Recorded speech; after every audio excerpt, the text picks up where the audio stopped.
கொடுத்த வரவேற்பு இல்லை, தளபதி விஜய்க்காக கொடுத்த வரவேற்பு. வாழ்க தளபதி, வாழ்க தளபதி, வாழ்க தளபதி. தளபதி சிஎம்மா வரத்துக்கு நாங்கள் எல்லாரும் ஒரே முயற்சியாக நாங்கள் டெஃபினட்டாக தளபதியை வெற்றி அடைய வைப்போம். இது நிச்சயம். பகுதி மக்களின் கோரிக்கை இந்த சைடில் கிராம நத்தம் நிறைய இருக்கிறதுனால டாக்குமெண்ட்ஸில் கிராம நத்தம்னு இருக்குது, அதனால் பட்டா வழங்கலை அப்படின்றாங்க. இன்னும் நாங்கள் சீராய்ந்து பார்க்கல, ஆனாலும் பட்டா இல்லை.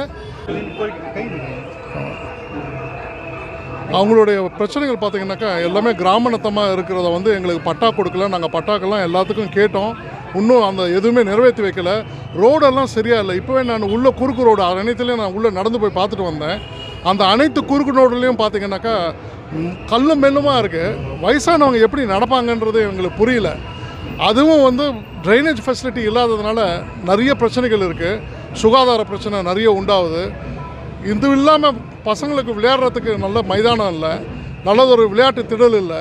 ஸோ இதெல்லாம் இவங்களோட கோரிக்கைகளாக இப்போதைக்கு இருக்குது. இன்னும் நாங்கள் டீட்டெயிலாக உட்காந்து விசாரித்தோன்னாக்கா நிறைய அவங்களோட கோரிக்கைகள் நிறைவேற்றப்படும். இங்கே தண்ணி பற்றி பிரச்சனை இல்லை, ஏன்னா தண்ணி இந்த இடத்துல ஸ்லோப் இருக்கிறதுனால நேராக தரமணிக்காக அந்த சைடில் ஓடி போயிடுது தண்ணி. அதனால் இவங்களுக்கு எந்த வித பிரச்சனையும் தண்ணி வெள்ள நிவாரண பிரச்சனைகள் எதுவும் கிடையாது நினைக்கிறேன்ப்பா. இவங்களுக்கு பார்த்திங்கனாக்கா கரண்ட் பை மந்த்லியாக இவங்களுக்கு வர்றதுனால வருஷத்துக்கு பார்த்திங்கனாக்கா மினிமம் 1000 ரூபா கரண்ட் பில் கட்டுறவங்களுக்கு வருஷத்துக்கு பார்த்திங்கனாக்கா கிட்டத்தட்ட ஒரு 18,000 ரூபா போல் அதிகமாக வருது. அதாவது 1.5 மடங்கு 12,000 ரூபா பதிலாக 18,000 ரூபா வரும், இல்லை 18,000 ரூபா பதிலாக 24,000 ரூபா 28,000 ரூபான்னு வருது. இந்த கணக்கை சரியாக போட்டு இவங்களுக்கு ஒவ்வொரு கணக்கில் நான் இன்னொரு உங்கள்கிட்ட சொல்லும்போது தெளிவாக நான் சொல்கிறேன், அப்போ உங்களுக்கு புரியும். பை மந்த்லி கரண்ட் பில் வரக்கூடாது, எவ்ரி மந்த் கரண்ட் பில் வரணும்.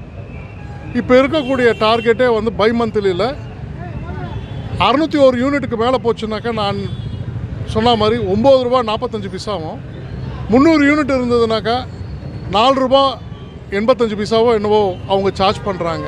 இந்த மாதிரியான சார்ஜஸ் டெஃபினட்டாக இருக்கக்கூடாது. மாதத்துக்கு நம்ம என்ன யூஸ் பண்ணுறோமோ அதுக்கு உண்டான சார்ஜஸ் இருந்தால் அதுவே அற்புதம். இதெல்லாம் நம்ம தலைவர் விஜய் டெஃபினட்டாக கொண்டு வருவார்.